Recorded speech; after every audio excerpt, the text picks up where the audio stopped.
My name is Ross Perkins for the Hertfordshire Mercury. I'm delighted to say that Natalie Bennett joins me now, the former leader of the Green Party at the Secret Space in Hertford. So Natalie, first question is, what exactly brings you to Hertford today? A number of things today. I've just been to Simon Ball School talking to the sixth formers. We've had a great 90 minutes, lots of questions, lots of discussion. That was brilliant. Today I'm visiting the Secret Space. Really great to see social enterprises presenting a really different kind of business model here in Hertford. And then we've got a Green Party meeting this evening. And in Hertford, as in around the rest of the country, the Green Party is very much growing and developing. You know, we have town councillors in Westmill, in Sawbridgeworth, and we're really looking towards the county council elections next year. This isn't your first visit to Hertford, so what do you make of the town on your return? Well, I have to say, having just come through sort of school run time traffic, that congestion is clearly one of the big issues here, and we were talking on the way here about the issues of air pollution.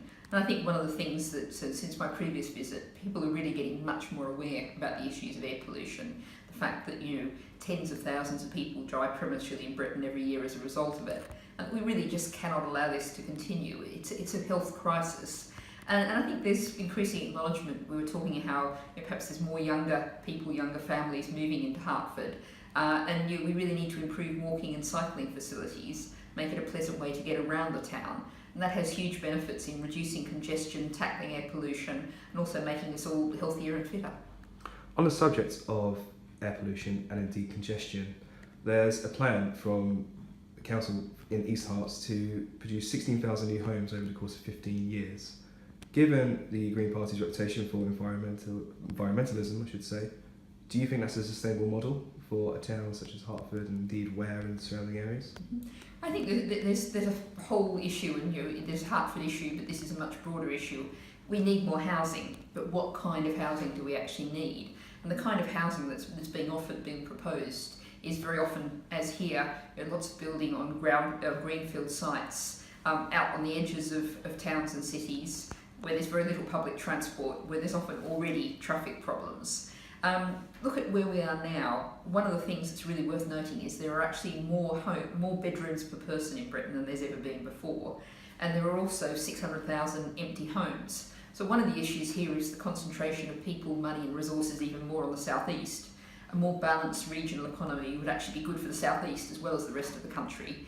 And we do need new homes, but what we need to do is be putting those homes on brownfield sites and sensible places close to public transport so people can live in them and not need a car. We need to improve the public transport as well. What we're building on those greenfield sites, very often very expensive homes for private sale. You're going to need 2 incomes to have any hope of meeting the mortgage. There's no public transport, so you're going to need 2 cars to support those 2 incomes. So that's really not, we need housing, but that's not the kind of housing that we actually need. Do you express some sympathies with councils though, because they know they have to build thousands upon thousands of new homes, but there is a lack of space for it. So if there's no brownfield sites, can you express some sort of sympathy that they have to look for other areas, even greener areas, to build houses in? Well, I think where my sympathy with council particularly lies in that they're being faced, having imposed on them huge numbers of central government targets, often when they know these targets are simply unrealistic.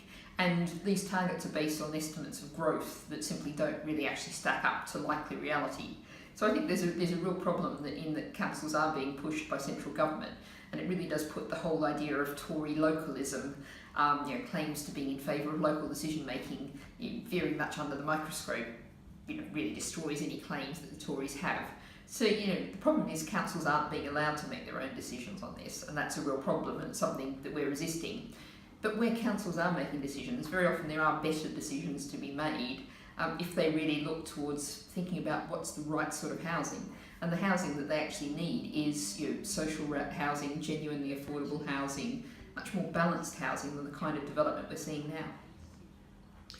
Bringing back to one of the reasons for your visit in terms of the secret space, how important are social enterprise spaces and how valuable are they to the community?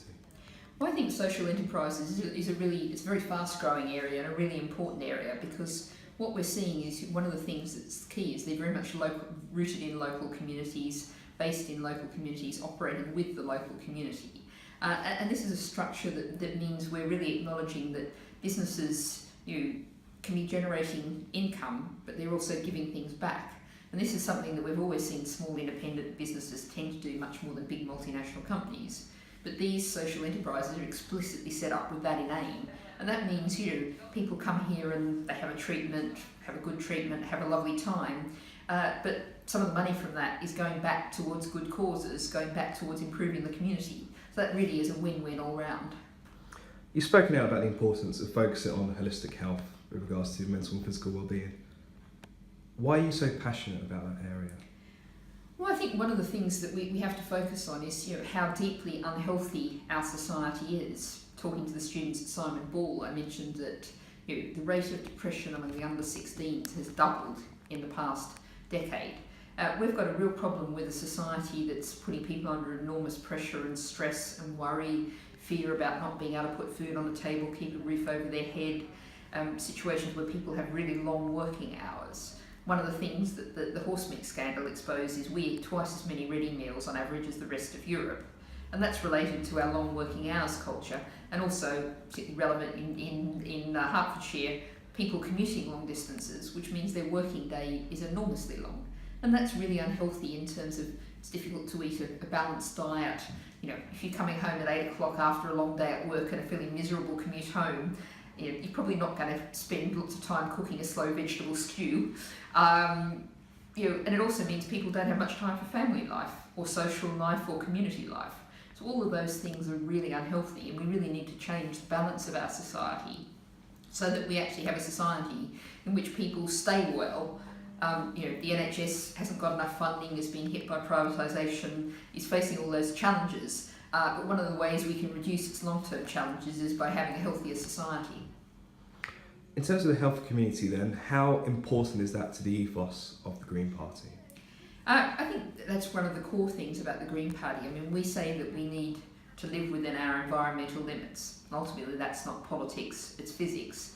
But we also have to live in a way that ensures everybody has a decent, secure, stable life, can feel confident about themselves, their futures, not have to worry and be fearful.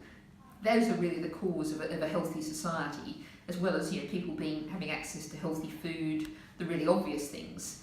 Freedom from fear and worry really is an important issue that we really need to stress today.